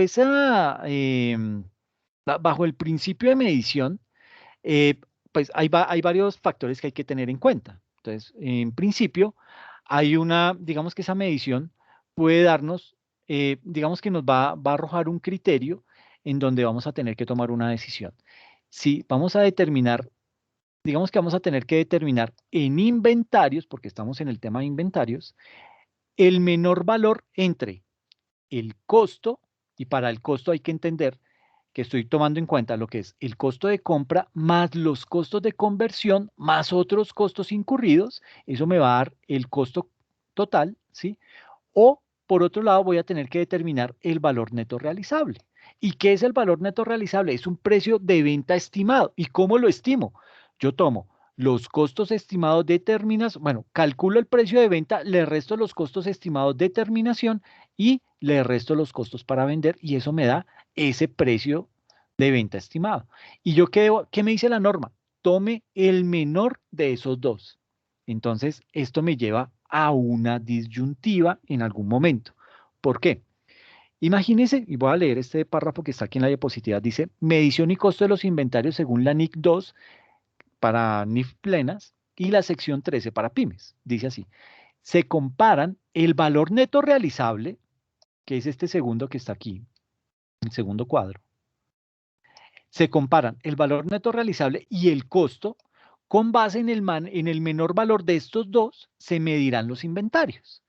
El costo comprende tres elementos: los costos de adquisición, los costos de transformación y otros costos en los que se haya incurrido para dar a los inventarios su condición de ubicación actuales. Entonces, ¿qué pasa? Usted inicialmente calcula todos los costos en que incurrió para producir esos bienes que va a comercializar, ¿sí? Eso usted sumó la materia prima, sumó la mano de obra y sumó los costos indirectos de fabricación y eso le dio un valor. Ese fue el valor inicial que usted registró en su contabilidad, ¿listo? Pongámosle a eso un valor de 20 millones, ¿listo? ¿Qué dice la norma? Me dice, listo, muy bien, 20 millones, usted hizo contempló todas las características del costo y está bien medido, no hay ningún problema, eso es lo que se indica y es lo que usted está registrando y lo está haciendo muy bien. Pero la norma me dice, la medición posterior tiene otra connotación. Ahí en la medición posterior, usted no me puede decir que esos 20 millones que calculó de costo de sus inventarios van a costar en el transcurso del tiempo 20 millones 500. O sea, lo subió. Puede que sí sea, ¿no? Puede que tenga esa connotación. Y uno dirá, ah, bueno. Entonces, ahí es cuando el estándar me dice, bueno, como esa situación se puede dar, puede ser que sus inventarios se suban de precio, por la razón que sea. Pero la norma cuida que esos costos no se vayan a convertir en unos sobrecostos y usted vaya a tener que asumir un mayor valor de precio de venta y por ende deje de ser competitivo. Entonces, ¿qué dice la norma? Dice, mire, yo le voy a hacer un favor a usted, señor empresario. Yo voy a estar vigilando su costo y le voy a dar un tip. Mida ese costo. ¿Cuál es su medición posterior? Ah, me dio 20 millones 500. Muy bien, ahora calcule el valor neto realizable. Calcúleme ese precio estimado de venta que le pudo haber dado 25 millones, ¿sí? Réstele los costos estimados de terminación de esos bienes, de esos inventarios que tiene, y réstele los costos para vender. Ahora sí, ¿cuánto le dio? Ay, me dio 19 millones 400.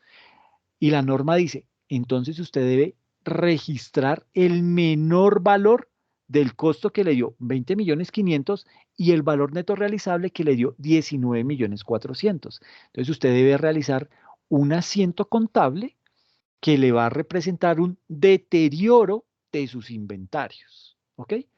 Ese deterioro es el que uno realiza y para eso tengo un ejercicio que se lo voy a explicar cuando terminemos es lo último con lo que cierro este tema de inventarios. Entonces, simplemente lo voy a dejar ahí.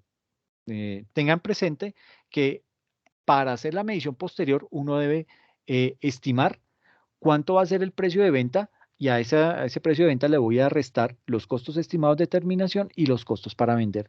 Y el menor de esos dos, del valor neto realizable y del costo que tengo en libros, debo decir, si de pronto mi costo en libros que tengo es de 20.400.000 y mi valor neto realizable me dio de 21 millones, entonces es mayor el valor neto realizable, entonces yo no hago nada. ¿Por qué? Porque mis inventarios están controlados.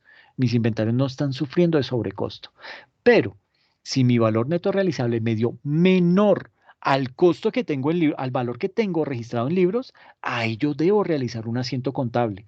¿Para qué? Para calcular el deterioro de esos inventarios y poder ajustar el precio al valor del mercado y no sufrir de sobrevaloración de los inventarios, lo que me va a llevar a que mis productos se tengan que vender más caros y voy a ser menos competitivo. ¿Ok? Entonces, eso como para tenerlo ahí en el tintero, esa medición posterior. La medición inicial incurre todos los costos en los que yo incurro para producir ese bien o para la compra de los insumos que necesito para transformarlos en el bien que voy a comercializar. ¿Listo? Entonces, aquí tenemos que hablar de lo que es el componente o cuáles son los componentes del costo. Y hemos estado hablando de ellos de manera indirecta a lo largo de la presentación. Los componentes del costo son el costo de adquisición, el primero de ellos, ¿sí? Luego el costo de transformación y luego otros costos. ¿Qué me componen los costos de adquisición? Me lo compone el precio de compra, los aranceles e impuestos, siempre que no sean recuperables en el momento de la venta. El transporte en el que incurra para llevar la mercancía al sitio en donde debe estar disponible, el almacenamiento relacionado con la compra de los inventarios. Por ejemplo, si yo compré una materia prima y la traigo, qué sé yo, de Singapur, entonces la traigo desde Singapur, tengo que traerla vía marítima y la debo, mientras que me hacen todos los gastos de nacionalización, yo debo tenerla almacenada esa maquinaria, esa materia prima, hasta que me la nacionalicen y luego sí la voy a poder retirar. Ese almacenamiento yo lo tengo que pagar. Entonces ellos tienen unas tarifas y lo tienen por metro cuadrado y dependiendo de la cantidad de metros que se utilice, asimismo le cobran ese almacenamiento. Todo lo que tiene que ver con la manipulación, los costos por carga y descarga de la mercancía, las rebajas y descuentos comerciales o financieros serán reconocidos como un menor valor de la adquisición y no incluye intereses por pago aplazado. ¿Listo? Todo eso hace parte de mis costos de adquisición. A nivel de mis costos de transformación, hace referencia a que cuando la entidad adquiere un inventario que someterá a proceso de transformación, aquellos costos en los que se incurre para el procedimiento son capitalizables como mayor valor de los inventarios. Entonces, compramos madera, pero si yo quiero vender muebles, yo no voy a vender los muebles así sin pintura, sin lijar, sin hacerles todo el proceso de terminación. Yo tengo que transformar esa materia prima para que me quede bien elaborado ese producto y lo pueda vender fácilmente. Entonces voy a tener que incurrir en otros costos. Entonces, por ejemplo, voy a tener que comprar clavos, voy a tener que comprar tornillos, voy a tener que comprar barniz, pintura, tintilla, todo eso que se necesita para la terminación adecuada de un producto elaborado en madera. Entonces, todo eso es capitalizable, es decir, eso es un mayor valor es decir, eso hace parte del costo y todo eso lo sumo y se lo traslado al precio de venta para poder recuperar esa inversión. ¿Listo? Y los otros costos hacen referencia a costos directamente atribuibles a la adquisición de los inventarios. ¿Listo? Entonces, vamos a empezar a desglosar uno por uno. ¿Qué es eso de los costos de adquisición? Entonces, ya les decía cómo estaba discriminado: precio de compra, aranceles e impuestos, siempre que no sean recuperables, transporte, almacenamiento, manipulación, costos por carga, descarga, rebajas y descuentos comerciales, etcétera. ¿Listo? Ahora, dime. Ese de manipulación, ¿me puede dar un ejemplo de esa adquisición en cuanto a la manipulación? o referente al costo de transformación. O sea, sí, sí entiendo bien cada uno, pero de transformación se me asemeja como a manipularlo para transformarlo. Entonces, ese costo de adquisición referente a manipulación, acá se debe, por ejemplo, si yo importo, yo sé que tengo que pagar transporte, almacenamiento, pero esa manipulación, Es, por ejemplo, cuando tú tienes que, por ejemplo, en un cultivo de algodón. Entonces, se habla de manipulación cuando le tienen que quitar escombros o cositas que de pronto pueden alterar el producto. O bueno, miremoslo desde el café. En el café surte un proceso de manipulación. Ese proceso de manipulación es escoger el grano que ya está perfectamente maduro, el que no, pues lo dejan ahí, pero no significa que ya ahí terminó el proceso de manipulación. El proceso de manipulación va más allá porque cuando, digamos que pasa por un proceso el cafetero, lo que hace es que quita el grano de la planta y lo revisa si no tiene broca, si el grano está bien y lo echa en su cesta. Cuando el producto va a llegar a sufrir ya, pero ahí digamos que ya sería el proceso de transformación, ese proceso de manipulación en el costo de adquisición sería la manipulación que está haciendo el cafetero al momento de retirar el grano o el proceso de manipulación que hace algún agricultor cuando quita de pronto algo de escombro, algo de maleza en esa materia prima para dejarla lo más limpia posible y poderla llevar al sitio de transformación. Entonces, a esa parte hace referencia a esa manipulación, ¿sí? No, no es que sea manipulación específicamente que pertenezca al proceso de transformación. Esto ya es otro tema. Esta manipulación es porque hay algunos productos que requieren de ese proceso dentro de este costo de adquisición. ¿Ok? ¿Sí me hice entender? Ahí aplicaría optimizar el producto. Optimizar el producto, ¿a qué haces referencia con optimizar? Digamos, pues como el proceso del café es recoger y seleccionar los frutos maduros y el último proceso que hace uno es quitarle dejar la almendra limpia, ¿sí? Entonces Sí. quedan unos residuos de cascaritas. Entonces Ah, esas cascaritas es lo que uno le quita. Entonces pues ya es como optimizarlo para ya pasar a otro proceso de transformación. sí, bueno, tú conoces harto del tema, pero digamos que en ese proceso, cuando le quitas esa cascarita, es porque todavía ese proceso, ¿quién lo hace? El cafetero que está eh, r- quitando el grano de la planta, o ya es un proceso que se hace a través de una máquina Pues ese proceso lo hacen todavía manual. manual, ¿sí? Sí, señor. Porque le Perfecto. quedan las cascaritas para que la almendra, que es súper limpia, y ya después llevarlo al otro proceso que es de tostado, molerlo, entonces tiene que la almendra ir súper limpia. Es Ah, eso. perfecto. Ese es Entonces, el, ese Profe, es el entonces mejor sería caso. manipulación, profe. Sí, exacto. A eso hace referencia a ella, a ese proceso de manipulación. Sino que lo llevó más específico al tema del café. ¿Cómo es tu nombre? Lida, profe. Lida. Sí, señor. Lida. ¿Cómo es tu Chacón, apellido? Chacón. Chacón. Ok, Lida. Muchas gracias por la aclaración. Entonces, sí te quedó claro. ¿Quién fue el que me hizo la pregunta? Perdón, es que esto me va a matar si yo no compro otra pantalla, va a sí, volverme profe, loco. Luis, sí, profe. profe, claro. Luis, muchas gracias, Luis, hermano. A veces te quedas muy callado y pucha, se desapareció el único hombre que habla por acá. Bueno, entonces vamos a enfocarnos en estos costos de adquisición, ¿listo? Y vamos a verlo desde la óptica de unos casos prácticos, ¿bien? Entonces vamos a ver un ejemplo. En primera instancia, el caso nos dice lo siguiente. Un minorista importó unos bienes a un costo de 1.300.000 pesos y esos costos incluían 200.000 pesos de aranceles de importación no recuperables, ¿sí?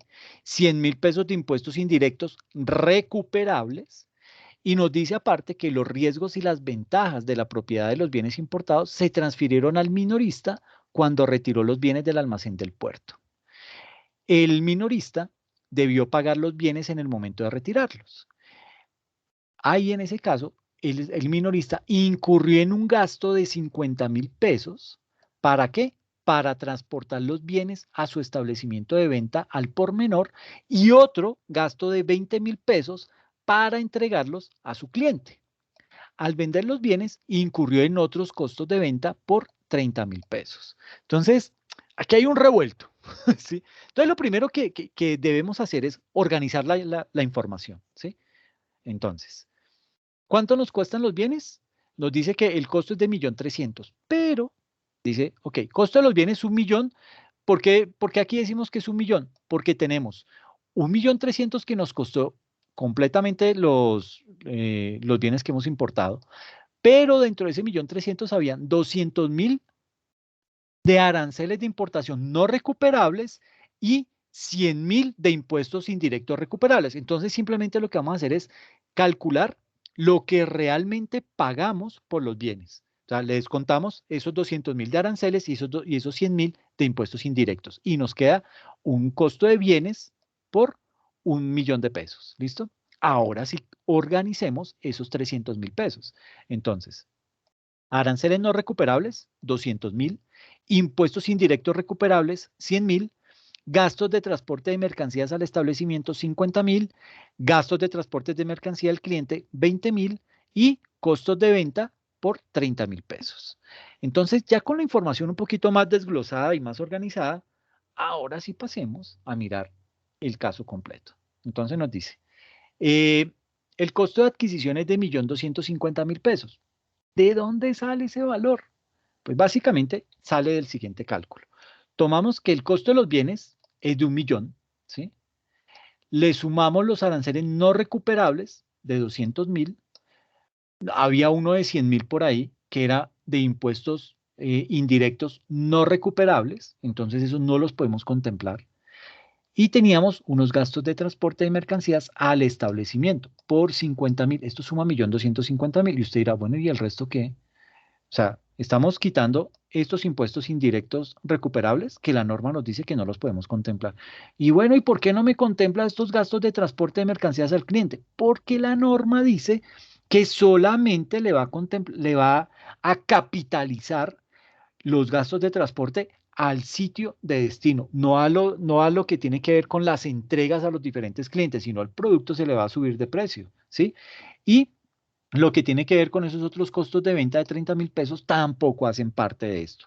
Entonces, tenemos de esa forma unos costos, un costo de adquisición neto de 1.250.000 pesos. Y dice, el costo de adquisición excluye esos impuestos indirectos recuperables que se pagan al adquirir los bienes, dado que el importe pagado de 100.000 pesos se reembolsará al minorista. Y excluye los gastos de venta incurridos, es decir, los 20.000 pesos de costos de entrega y los 30.000 de otros costos de venta. ¿Ok? Entonces, de esa manera, ya lo que pudimos determinar acá es cuáles eran los ítems que realmente hacen parte de mi costo de adquisición. Lo otro vienen siendo gastos, ¿ok?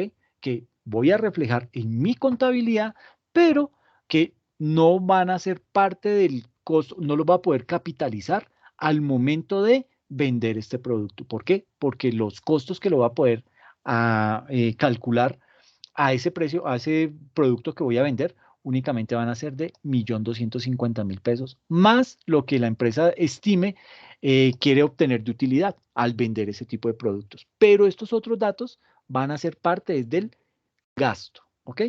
Ahora, miremoslo con otro ejemplo como para dar un poquito más de visión. Sale la siguiente pregunta. ¿Puede capitalizarse el costo del inventario, perdón, puede capitalizarse al costo del inventario los costos de transporte? Entonces, la respuesta es la siguiente.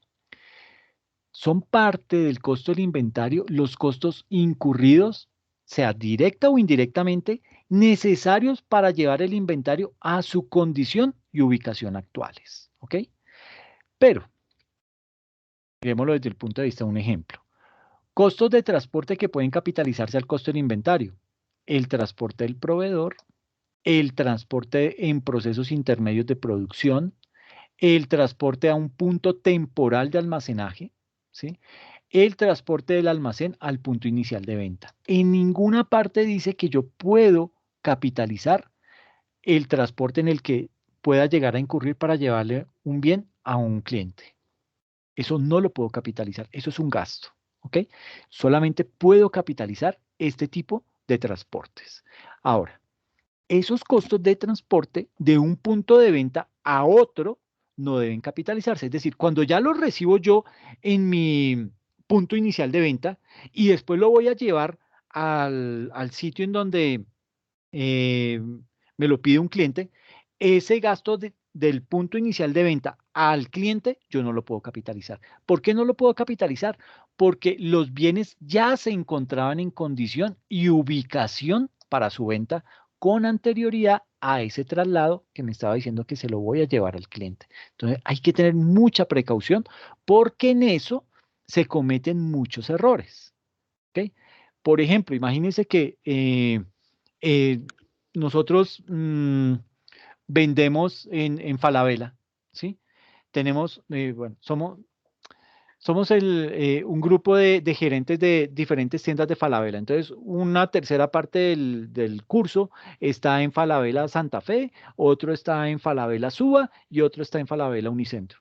Y el gerente general dijo, ok, me llegaron 150 televisores curvos. Entonces, lléveme 50 para Santa Fe, 50 para Unicentro y 50 para Suba. Y el de Suba llegó y dijo, uy, no, pero ¿qué me van a traer 50 televisores más curvos si yo aquí tengo 70 y no los he podido vender? No, no, no. Llama al gerente y le dice, venga, jefe, yo no le puedo recibir esos 50 porque no tengo dónde guardarlos y segundo, tengo 70 aquí en bodega. Entonces se me pueden dañar. Dice, ah, bueno, entonces devuélvamelos o reenvíelos a Falabella Chía. Ok, yo no sé si hay Falabella en Chía, pero digamos que lo vamos a mandar a Falabella Chía y ahí incurren otros gastos de transporte. Ese errorcito que cometió el gerente al tomar la decisión de mandar 50, 50 y 50 a las 3 diferentes tiendas, pues digamos que estuvo mal. ¿Por qué? Porque él debió haberse percatado qué tiendas eran las que necesitaban. Y por culpa de ese error del gerente de no haber hecho esa consulta y haberlo mandado y luego haber incurrido en un sobrecosto para mandar esos 50 televisores curvos de Suba a Chía, esos no pueden hacer parte del costo. Eso es un gasto adicional en el que incurre esa tienda. ¿Por qué? Porque pues básicamente digamos que ya los televisores se encontraban en ese sitio disponibles para la venta. Que era que habían más televisores, que es que aquí no se mueve mucho el producto, la razón que sea, eso ya se sale de la norma. Entonces, ese tipo de situaciones que no son previsibles, que no ha previsto de pronto la gerencia y que lo puede inducir a error, lo debe asumir la misma empresa. No se le puede capitalizar o no se le puede hacer ese otro gasto en el que se incurre, no lo puedo llevar al costo. Eso es un gasto por aparte. ¿Ok? Veámoslo. Profesor, una Dime, pregunta. ¿Ahí dime. entran también los productos que van por garantías? Si yo doy un producto y me piden la garantía, ¿eso también aplica en ese caso o no? Sí, aplica en ese caso. Digamos que hay que entrar a mirar, vuelvo y digo, el modelo de negocio. Puede ser que yo sea Falabella y yo le digo al ser una tienda por departamento, yo lo que hice fue un pedido al proveedor de LG. Le dije, oiga, necesito 150 televisores porque las tiendas están desabastecidas. Ese proveedor despacha de una de esos 150 televisores para esas 3 tiendas, pero en el caso en que haya una garantía, entonces en ese tipo de situaciones entra a jugar en muchas ocasiones un seguro de por medio o en algunas ocasiones es como una devolución del producto. Entonces, porque el producto no me funciona, porque el producto llegó averiado, porque el producto salió dañado, entonces ahí la empresa como tal se encarga de dar de baja ese tipo de producto por averías o por la razón que sea, digamos que se toma como una devolución de esos productos y eso, pues digamos que eso va restándome a los inventarios y yo me encargo de reponerle al cliente ese bien por otro producto, ¿ok? Pero digamos que en ese tipo de políticas, por lo general lo que intermedia es un seguro que es el que se encarga de responder en ese tipo de situaciones, sobre todo cuando estamos hablando de electrodomésticos de un costo considerable, pero ya digamos que cuando hablamos, por ejemplo, de un yogur. Ah, es que se me vencieron 10 unidades. Ah, no, pues devuélvalas y délas de baja y luego el productor me las repone o me trae otros productos, pero digamos que si ya se convierte en un manejo interno en donde se manejan como unas devoluciones y eso le resta al inventario. Pero es más o menos esa la dinámica que se sigue. ¿Sí me hice entender? Sí, señor, gracias. Sí, no. Ok, bueno. Entonces, veamos, muchas gracias. Veamos este último ejemplo como para que se vayan a descansar pensando en inventarios. Entonces, imagínense en esta pregunta. ¿Puede incluirse en el costo del inventario las diferencias de cambios surgidas por la adquisición de inventarios que han sido facturados en moneda extranjera? ¿Será que sí se puede? La respuesta es, esa capitalización de esas diferencias cambiarias no son permitidas. ¿Ok? Eso no se permite bajo el estándar internacional. ¿Por qué? ¿Qué dice? ¿Cuál es la justificación que da? Sucede que la sección 13 de la NIF para pymes indica que no permite que las diferencias de cambios sean incluidas, uy, aquí me quedó repetido, en el costo de adquisición de inventarios. Y el párrafo 23 de la NIC 21, de la NIF plenas, efectos de las variaciones en las tasas de cambio de la moneda extranjera, indica lo siguiente. En su literal B, indica que las partidas no monetarias en moneda extranjera que se midan en términos de costo histórico se convertirán utilizando la tasa de cambio en la fecha de la transacción. ¿Ok? Entonces aquí juega un papel muy importante la tasa de cambio al momento en que adquirimos esos bienes. A partir de ahí, yo ya convertí ese producto que venía en dólares, ya lo convertí a pesos colombianos y de ahí en adelante yo ya no tengo cómo poder seguir calculándole alguna diferencia en cambio. ¿Ok? Por lo anterior, dado que el inventario es una cuenta de carácter no monetario, por tal razón, su saldo al final del periodo debe estar medido a la tasa de cambio de la fecha de la transacción, es decir, de la fecha en la cual se cumplen los criterios de reconocimiento de inventario. ¿Ok? Eso es bien importante tenerlo porque muchas veces, digamos que no es que sea un error frecuente, ¿sí? De pronto se peca por desconocimiento y en algunas ocasiones han tratado de mostrar que un bien que fue adquirido en dólares, en un momento dado lo convirtieron a pesos, pero cuando le quieren hacer la medición posterior y todavía hay saldo de esos productos, vuelven y lo calculan a la tasa de cambio de ese día en que se está haciendo el reconocimiento. Y eso está mal. ¿Por qué? Porque yo solamente puedo hacer la conversión en el momento en que hice el reconocimiento del inventario. De ahí en adelante se sigue comportando en la moneda local, en pesos colombianos. ¿Listo? Aquí pues vienen más ejemplos. Esto pues lo seguiremos mirando con más detenimiento en la próxima sesión. Pero el objetivo es dar una respuesta clara y aquí pues ya nos empezamos a meter con formulitas ahí que pues nos van a dar un poquito más de contexto de lo que hasta dónde puede llegar el tema de inventarios, sobre todo cuando hablamos de un factor bien importante que son los intereses. ¿Qué pasa si algo está sin intereses, pero en el mercado hay una tasa de interés que aplica para ese tipo de productos? Entonces, ¿cómo voy a calcular eso? ¿Cómo me afecta la parte contable? Y así, pues con todos los otros ítems que hacen parte de esos inventarios, como el costo de transformación, en donde veremos más ejemplos, las observaciones sobre otros costos, también visto desde unos ejemplos. ¿Qué más? Vamos a ver el valor neto realizable, que este es el que me va a determinar si tengo que aplicar deterioro o no a mis inventarios en la medición posterior. ¿Listo? Entonces, ¿cuáles son los factores que hay que tener en cuenta? Lo vemos con base en ejemplos. Más ejemplos, más ejemplos, más ejemplos, más.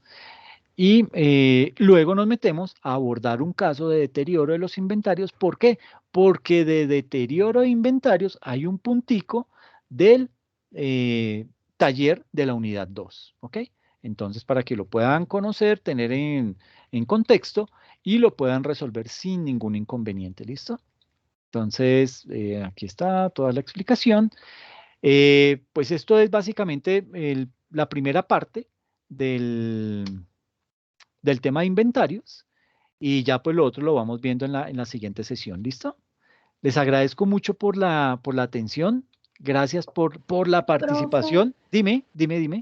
qué pena que entre así tan abruptamente. Tranquila, tranquila. Profe, es que las diapositivas de la semana anterior, no, o sea, cuando se le da ahí pues para ver la grabación, dice que no Sí. se encuentra la página. Ah, miércoles, espérame. Eso por un lado, profe. No, Le digo las dos cosas. No, espérame. Primero vamos resolviendo punto por punto. Ok. Si alguien se quiere retirar con toda confianza, hágale que no hay ningún problema, ¿listo? Entonces, bueno, aquí estamos en normas internacionales. Este es el video, criterios de reconocimiento y medición, y aquí están las diapositivas. Estas son las que me dices que no Sí, reconoce. profe, ahí se le da clic y sale no se encontró la página. De hecho, hice la prueba pues antes ¿de qué? Pues De poner la queja. Ay, sí, fue mi chica. Ok, déjame, yo me quedo revisándolo porque no sé a qué se deba. Si no, se las comparto vía correo electrónico. ¿Les parece? Listo, profe. Sí, no hay problema. Junto con las de esta sesión. Ay, sí, por cualquier cosa. Profe, y lo otro, ¿se acuerda que la semana pasada había una compañera que manifestaba que habían 2 preguntas repetidas en el taller y un compañero decía que sí, que de pronto las 5 y las 6? Es que Miércoles. en las 5 dice, ¿qué cambios importantes se dieron en la presentación de los estados financieros con la adopción de las NIF? Y en el 6 dice, realiza una explicación de los siguientes elementos: estados financieros, elementos, importancia, y dice cambios que tuvo con la adopción de las NIF. Exacto. Entonces, no, si ya está en el punto anterior, obviemos eso, pero venga, yo de una vez lo arreglo porque yo había dicho que lo iba a arreglar y se me olvidó. Listo, profe, Exactamente, una vez lo corregimos para que no vaya a haber dudas y se puedan dedicar. Profe, y usted no corrigió que yo le dije que del punto 3 se saltaba hasta el 5, no hay ningún punto 4. Ay, espérame, de una vez lo arreglo. También, sí. Sagrado rostro, me cogieron ustedes mal parqueados. Lo bombardeamos, profe. No, pero está bien, tranquila. Bueno, venga a ver.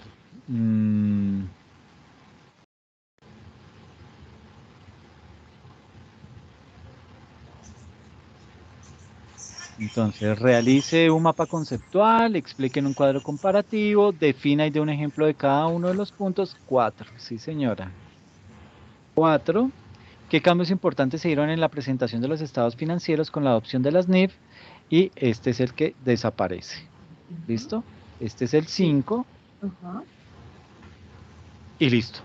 5 puntos. Sí, señor. Perfecto. Entonces ya quedó listo el tema, ¿cierto? Sí, señor. Sí, yo en este momento se me escapa porque yo le había enviado inclusive un correíto con otro link que tampoco abre, sino que en este momento se me escapa. Un link que no abre. Acá en normas internacionales. Es que la semana, sí, Claudia, pero el profesor ya lo colocó en tanto, digamos, al principio en la unidad 1, que es el que le aparecía en Drive.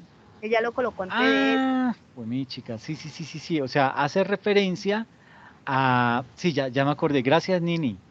Es este documento.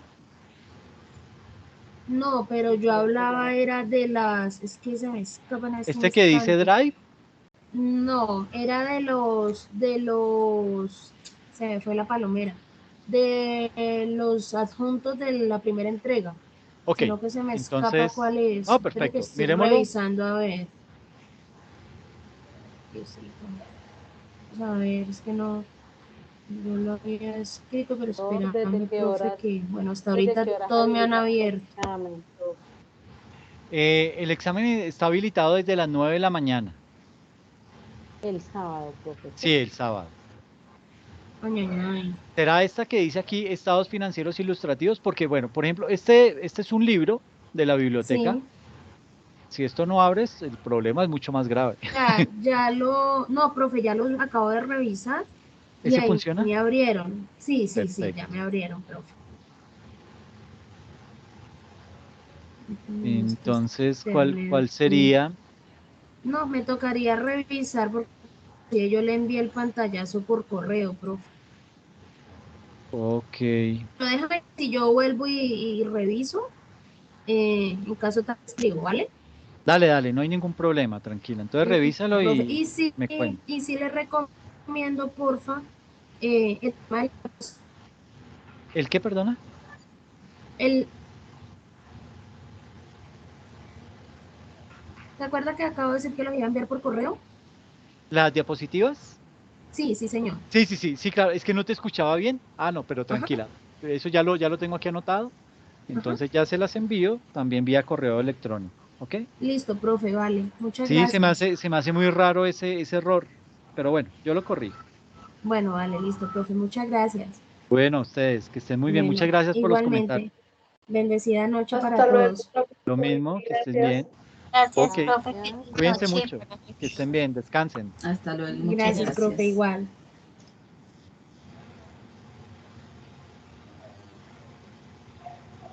Hasta luego para todos. Feliz y bendecida noche. Gracias, lo mismo. Descansen. Gracias, buenas noches. Buenas noches.